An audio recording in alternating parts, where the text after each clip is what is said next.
Let's go. Get started with their reading. So, first position, we talk about the potential of them being the one. This comes up with the Wheel of Fortune, so major arcana. I feel like there's an initiation phase kind of going on between or in this connection that you have here. And it's just kind of trying to bring about like a renewal, an expansion, basically. And so it feels really, really kind of uncomfortable. And because they're trying to basically clean house here, with their Wheel of Fortune. And so within this initiation phase that you have going on with this connection, a lot of stuff is kind of coming up. Wheel of Fortune also talks about you learning how to trust the universe, that the best is yet to the best is yet to come. Sorry, couldn't get it out. So, while Wheel of Fortune is generally a pretty positive card, that comes up, you have the good stuff coming up and the negative stuff coming down. But while that's all happening, it can be a very difficult, uncomfortable phase that's going on here, within the connection. It usually does come out to signify soulmates for me, as one of those cards as well. But what we always have to remember is, yes, we do have romantic soulmates, but we also have those romantic partners that come in to kind of help us work out those negative things, those karmic things that are within us, in order to get us ready for a relationship that will be better for us, that will basically renew us and help make us shine, basically. So what we have next is the long-term potential. And first we have the Seven of Swords here. And this talks about, again, got a lot of trust issues going on here within this relationship. So trust, they could be wanting to escape the connection, because again, Wheel of Fortune, initiation phase, it's uncomfortable. So of course you would want to escape. Of course, you may not fully trust what's going on because it is very, very difficult. And so that's kind of what the feeling is here within this connection. But we also have the Ten of Swords, which feels like, somebody, your thoughts are making you feel like somebody stabbed you in the back, because swords are always generally about thoughts. But this is, to me, again, kind of the ego needing to go down, to be just kind of put into its place. So see, back over here, cleaning house, making sure that the ego knows its place in order to get rid of those limiting thoughts and those beliefs. Because with Ten of Swords, you're believing to be a victim, and that the relationship could possibly be over and end it. But this could be, of course, those thoughts that are going on within your head. So, I'm not going to sugarcoat it. Again, the long-term potential is difficult here, but it can just be a phase in order to bring about better energy for the relationship. Because again, we're going back here to the Wheel of Fortune, which talks about the bad going down and the good coming up. Okay. And so we have to work through that stuff. It has to come to the surface, in order for it to go away. Okay. And so the King of Swords comes out as to what is hindering the relationship. And that means that there are emotions that exist deep down. Because I always talk about, air signs have deep emotions. They just sometimes express it in a very kind of callous way, or don't know how to express it at all. And so King of Swords, he's a little too much here, in his logic. And so that's his viewpoint. And so he's not going to express the emotions that need to be expressed. if we're talking about a hindrance, usually King of Sword, he is a pretty good communicator. But here we're talking about hindrance. It's the communication or the lack thereof that is causing a hindrance here in the connection with this other person. And so again, Wheel of Fortune, cleaning all that stuff out, in order to make the relationship better, bringing that stuff to the surface. So the King of Swords is saying, you need to transform and come out of that logical mind, because they see the butterflies coming up out of his head.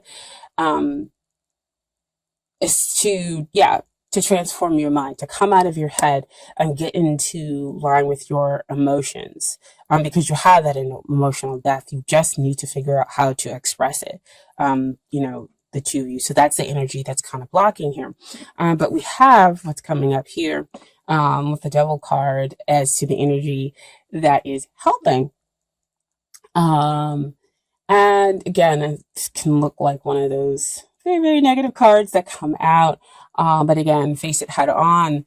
And that is to say, what am I attached to? What are those emotions and thoughts that are attached here, that need to come to the surface in order to help the relationship?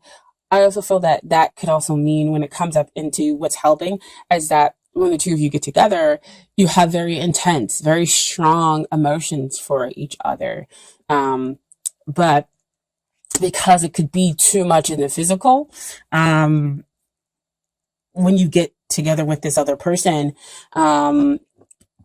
it could cause, those sensations of, well, I'm not going to be chained to this person emotionally. That's kind of what they're dealing, like, we get together, we have a good time, and yes, we have a connection, but I'm not going to think any more to it. Like, the feelings are over here and that's over there. But yet the connection is incredibly strong. Like, if you two, I see like two people sitting on a sofa saying like, no, we're going to talk about things. Like, we really need to kind of communicate and get the things out there. But then it comes up, here comes that devil, and it's like, well, do you really want to talk, or do we want to do something else? And so you do the other thing, versus going ahead and getting the emotions out there, expressing what the two of you need in the relationship, right? And so the mistrust keeps going, and the one person feeling like, maybe I should just give this up because we're not connecting here. And so what comes out, dear Capricorn, is what you need to work on is the Ace of Cups, is the forgiveness, is the healing, is to basically filling your cup up with unconditional love, because Ace of Cups talks about a pure, this is love. Again, immediate spiritual connection. But like I was saying before, sometimes people come in, who, yes, they are our soulmate, but they kind of help us to work through things, to understand what we need to let go of, what are the negative habits that we have in our relationships, in order to experience happier, healthier relationships. So they're saying that there is a potential here for love. There is a potential here for healing, and for you to kind of elevate this romance, but you're going to have to take it. You're going to have to go through those cycles. So see, back over again with that Wheel of Fortune, going through the initiation phase, and willingly going through the initiation phase. Okay, because I feel like, again, there's not so much willingness to go through it. So that's what you need to work on. And what they need to work on is the Four of Cups. So Four of Cups are very stable, within their feelings of, they don't want to see it. They don't want to see this cup of love, see, that you're offering, because that's the Ace of Cups being offered down there. And so they're too focused on other things to see that. Why I said getting together, two people sitting on a sofa, and it's like, well, we get together and we can talk about this stuff, but let's focus on something else. And we're going to go ahead and do the physical stuff versus focusing on the emotionals, focusing on the real connection here that can go beyond just the physical. But yet the two of you are still attached together and just kind of not knowing why. But the truth is, they once they kind of open up their eyes and see the offer of love, see the potential of love that can exist here, then again, we can have the relationship go to another level. We can then kind of end the initiation phase and have a renewal within the relationship. Okay. And get to a place where we have a much happier whole relationship. And so what I have as an outcome here is the Five of Cups. Five of Cups is coming up to me is changing your perspective on the relationship. Because over here, there are 3 cups that are spilled. So see, back over there with that 4 of Cups, those cups are now spilled over. And the person still doesn't see that now they've got another cup being offered behind them. 2 cups. 2 cups is always a deep emotional connection that is fulfilling. There's that giving and the receiving. That 2 parts are different, yet the same underneath, and able to give and take equitably. Equitably. Using like SAT words here. But give and to take. Yeah, I'm gonna go with equitable. So, so everybody receives exactly what they're supposed to happen. Sorry guys about the phones ring.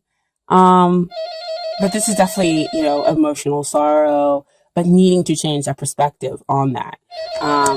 That's the outcome. And then we have the Nine of Swords. So see again, back here with the thoughts, where we have great grief and people aren't sleeping at night because, again, we're connecting here on the physical level. I mean, that's what's keeping you two kind of coming back together and remaining attached, but we're communicating our real feelings and emotions. So that's what we have the Nine of Wands being stacked up. And needing to change that perspective. And so I asked for more clarity about that. So the final outcome is judgment and awakening, and coming to a point where, we can do better, we can ascend, and we can have a renewal within the relationship. It's like they awaken, or the two of you awaken as to how to be able to move forward, and realizing that you can have more than just the physical. You realize what's been going on along with that Wheel of Fortune over there.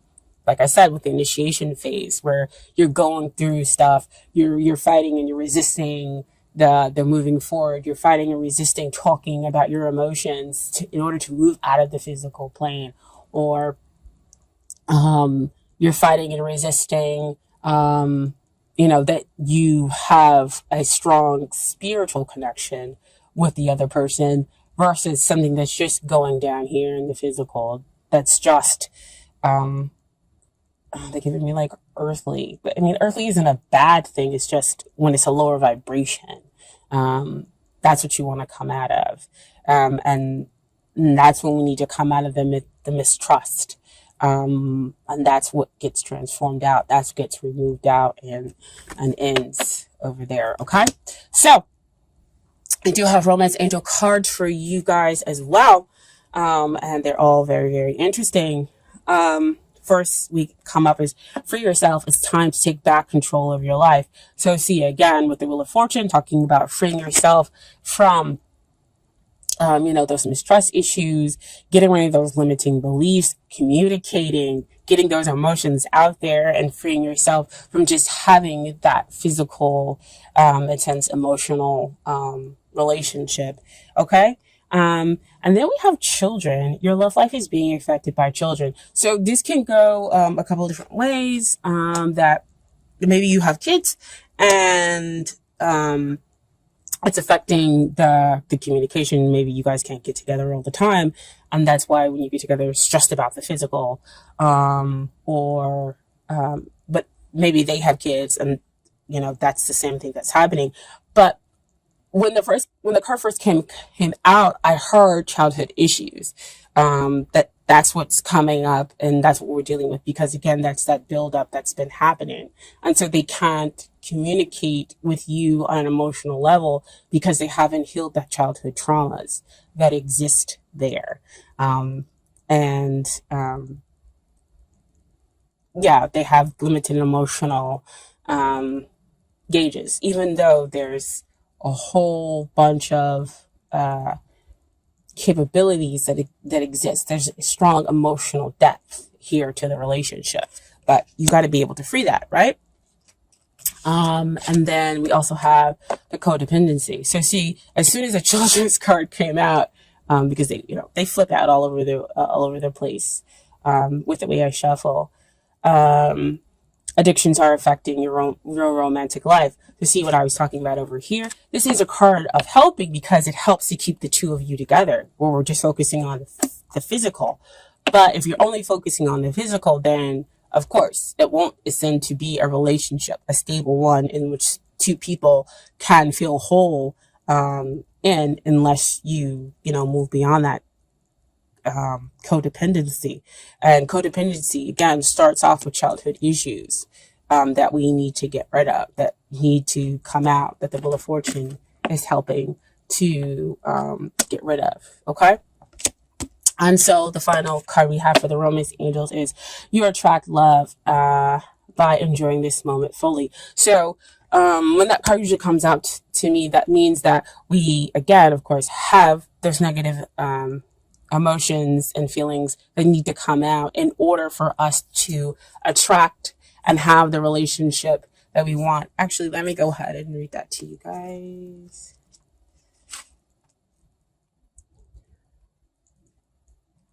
Attraction. Like a good friend, the romance angels send you this card to tell you the truth. The best way to have more romance in your life is through attraction rather through strenuous effort. You're most attractive when you're fully enjoying yourself in the present. Your joyful laughter, self-expression, and body language are beautiful. In contrast, any stress you experience as you strain to find romance pushes against the stream of life. Strain comes from a place of fear with an underlying worry. Maybe I won't receive this. That fear then attracts the very thing that you're worried about. Stress creates wrinkles, bodily tension, a constricted voice, and other unattractive characteristics. So see you have the devil card that's keeping you two together.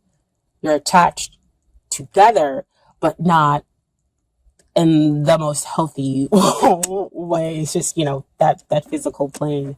But what needs to come out? It's the hindrance. It's the fear of dealing with the emotions and not being able to communicate those emotions is what they're talking about. So, what their advice is: so go smell a rose, enjoy. Fully enjoys this fragrance beauty. Allow yourself simple pleasures that lead to great joy. Affirm frequently that you are loved and lovable. Visualize a wonderful romantic relationship with a great partner. Take excellent care of yourself and follow your inner guidance via the law of attraction. You'll draw romantic love to you through your own attractive nature. So that's just kind of the basis, which I said back over here is what you need to work on. That Ace of Cups. Attracting, forgiving, that all exists here. She has trust. She has her heart open. She's able to receive and will only attract the best and the highest relationship for her, which also basically over here with that Wheel of Fortune card, okay? And then I have some advice from the universe that I pulled for you all. Okay. And first card. I recognize that I have chosen fear and I choose again. I choose love. So back with that Ace of Cups, asking you to choose love, to go through that healing process. And they're also over here choosing fear because they're not choosing love as well. So you got, like I said, you guys are in the same boat here. And then I witness the darkness and call in the light with my prayer. Thank you, universe, for guiding me to perceive this fear through the eyes of the teacher of love. So again, asking you to transform, asking you for to come from a place of love. Love is a much higher vibrational frequency, a connection that we have with somebody else. Okay. I also talked about how we change our perspective in order to get rid of that fear and that sorrow. So, see, that's why I said that that's the outcome for you guys. And thank you, universe, for helping me see beyond the limits of fear. Thank you for expanding my perception so that I can see what is of the highest good, which is what I've been talking about the whole entire reading, on which comes out with the judgment card. Having that awakening, having that and realizing the decisions to make the relationship whole. Once you change your perspective, once you come out of your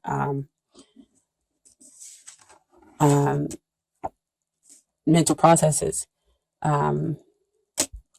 changing that grief and that fear, to sorrow. So